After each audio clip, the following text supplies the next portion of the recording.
overlooking life, but that's the biggest blessing. Just engage with who you are and throw the biggest wedding. Just think of this as food for thought, you feel I'm overstepping. I got a good degree in knowledge if it's ever question. I'd rather see you shining than a diamond on. Hey, hi, hello. Welcome to Everybody Has One, the podcast about anything and everything presented by LiveOK. LiveOK is centered around promoting mental health awareness. Visit Shop LiveOK, that's ShopLiveOK.com, where the proceeds go towards making a difference. Now let's get into it. Overlooking life, but that's the biggest blessing. Just engage with who you are and throw the biggest wedding. Just think of this as food for thought, you feel I'm overstepping. I got a good degree in knowledge if it's ever question. I'd rather see you shining than a diamond on a necklace. Hey, hi, hello. Welcome to Everybody Has One, the podcast about anything and everything presented by LiveOK. LiveOK is centered around promoting mental health awareness. Visit Shop LiveOK, that's ShopLiveOK.com, where the proceeds go towards making a difference. Now let's get into it. Everybody, welcome back to the Everybody Has One podcast, the podcast about anything and everything. This is episode 7, and this is a special episode. I'm recording this episode interview with my brothers. If any of the voices sound familiar, the intro and outro song is done by the person on the bottom, if your orientation is right, my middle oldest brother. And as always, we are drinking on something, and today we're drinking on Sable. It is a bourbon whiskey created by the uh, cast of The Best Man with Morris Chestnut and Taye Diggs. So I just decided to give that a try. But we're going to get into it. If you want to introduce yourselves, y'all can go in order from oldest to youngest. The oldest, my name is Darnell, 34, like long walks on the beach.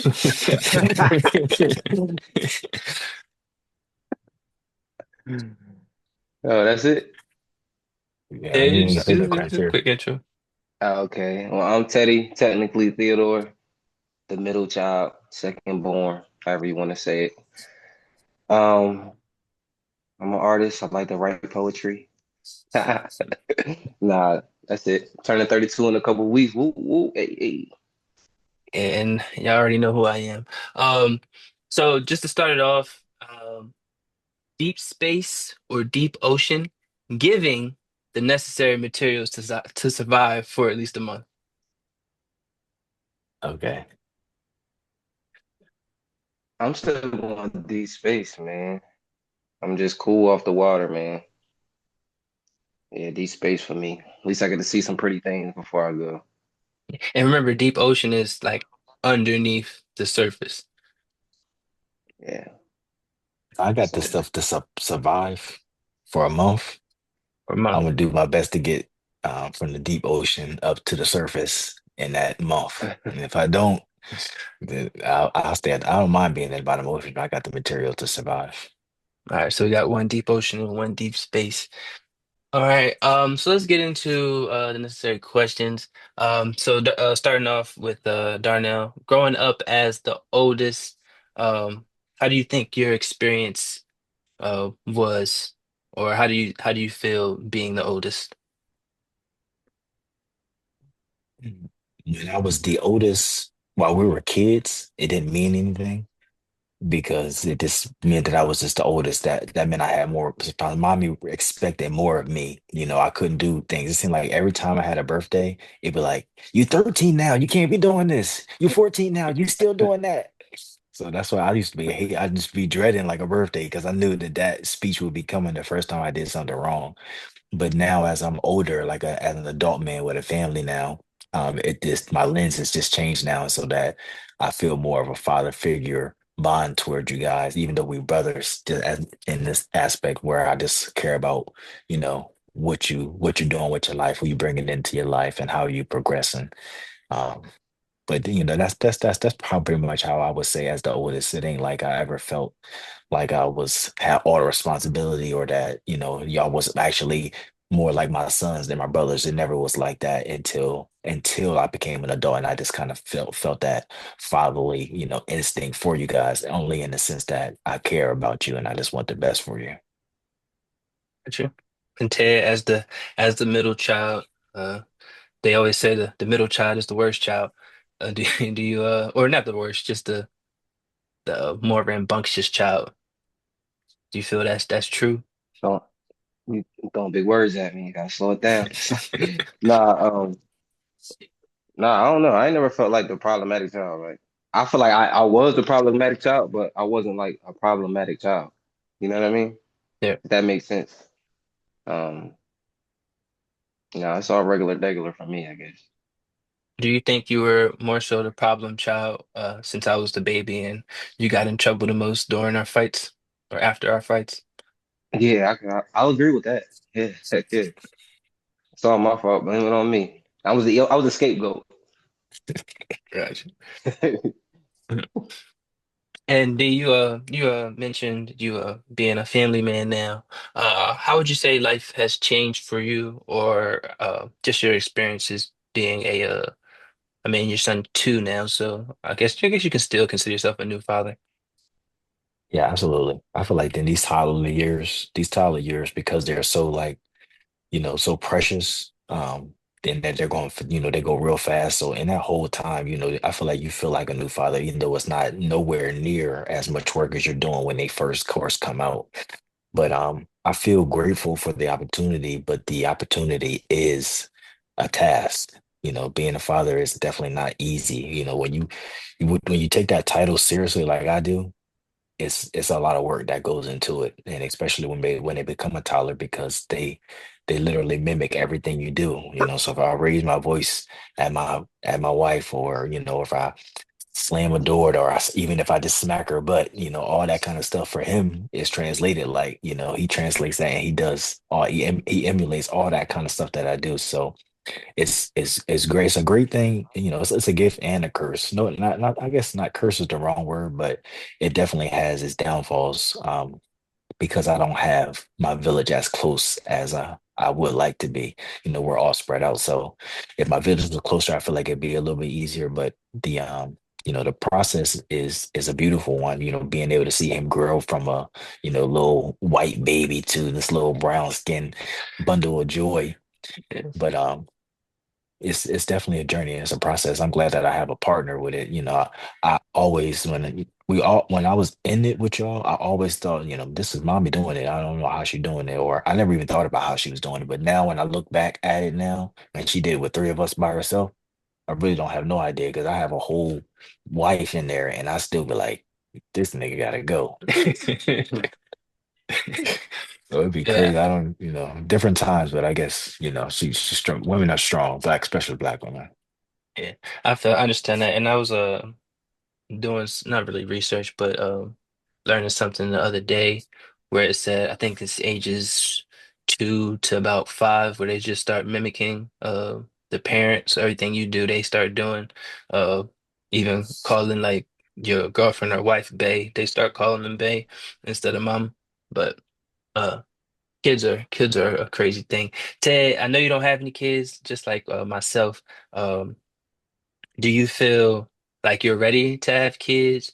And me speaking personally, I think I'm ready to have kids, but I want to have a kid with the right person. I don't want to have uh 15 baby mamas.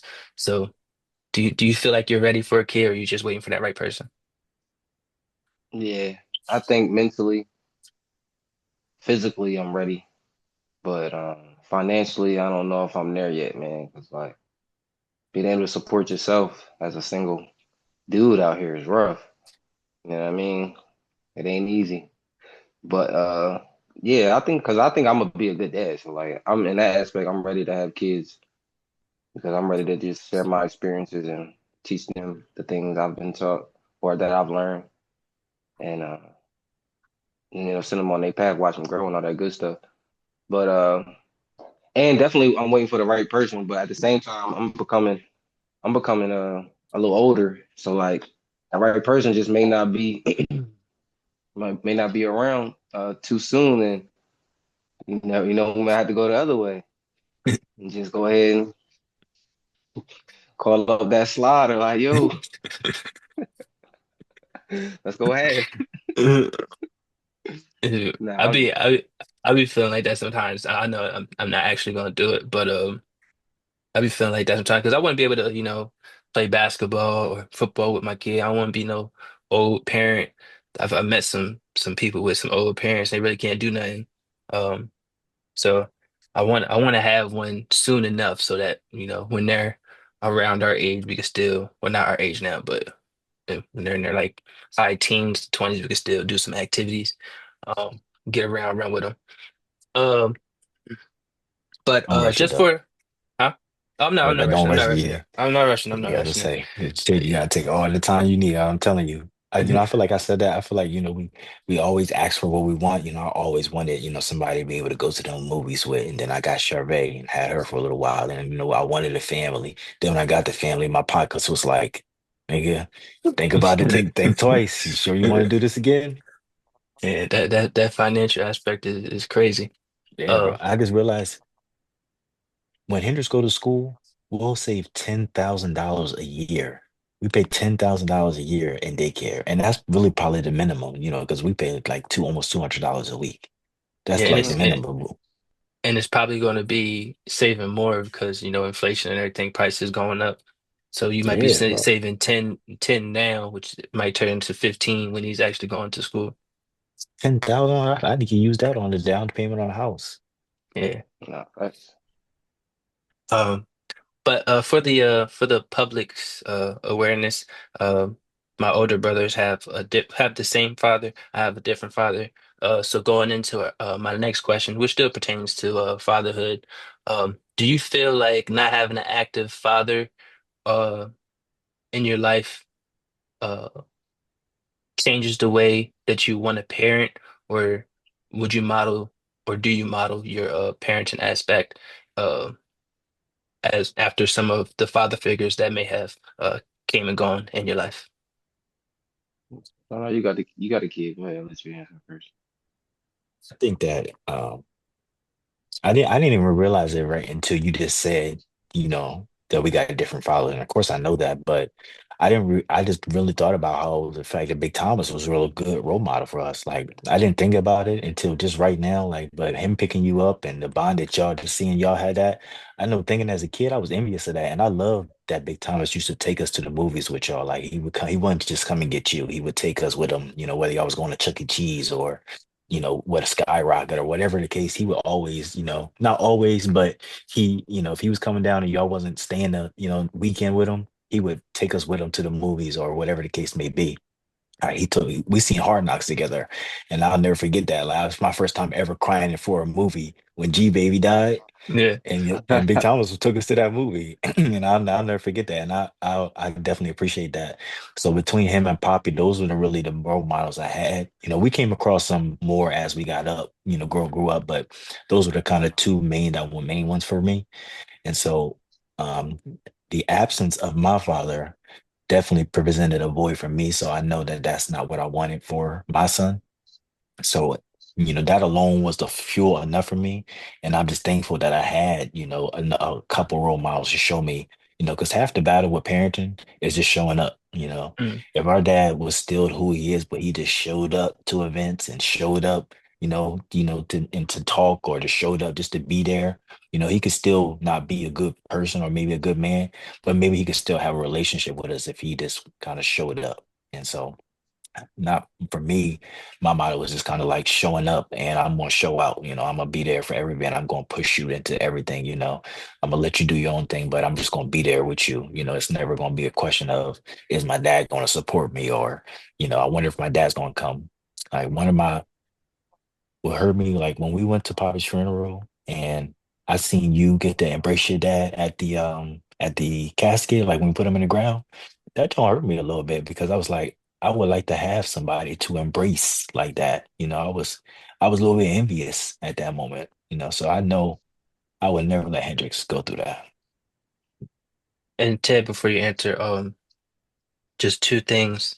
Um, uh, see, I lost my train of thought, but um, kind of piggybacking off what you said, being present is the I'm not, I mean, obviously I'm not a father right now, but being present is, I think, the key aspect of fatherhood. I talk to my stepbrother a lot about you know his situation. He has two kids and a whatever you want to call his baby mama at the moment. I'm not talking bad on her or anything like that. But his biggest thing was wanting to stay with her because he wanted to be a better father than his father was. And I was like, as long as you're present, that's all that matters. I mean, my dad wasn't with my mom, but I'm at his house right now. So like he's still present. As long as you're present, you'll be a great father. And as long as you try to be a great father, you'll be a great father. And secondly, uh, you was mentioning how my dad would take y'all to stuff. Uh, it made me remember while you were talking, we went to Best Buy or Circuit City or something like that, and there was a Pokemon DVDs with Pokemon cards in it. So y'all opened them up and took the cards out. And I was like, oh, we can do that. So I opened one up and took the card out. And my dad, I guess, was dropping us off at, I think, one of y'all family members' house. And I showed my dad. I was like, look, Dad, I got this Pokemon card. He was like, oh, you stealing? So y'all got to go jump on a trampoline while I got my ass beat in the car.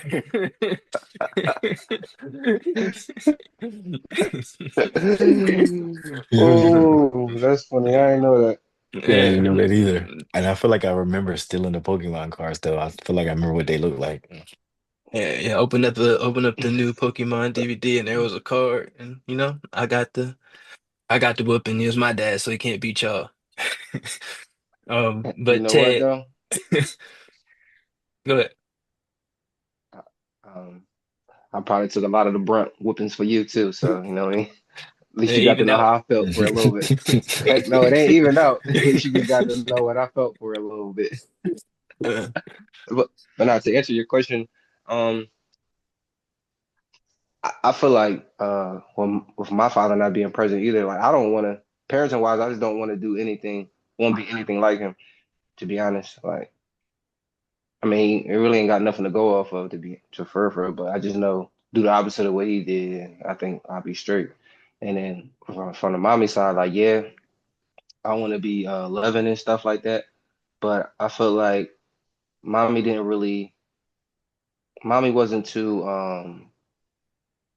like I don't want to say like sensitive, but like it's like we ain't like she didn't like hug us and kiss us a lot. What's the word I'm looking for? affectionate Yeah, yeah. I don't think she was or as coddling? affectionate.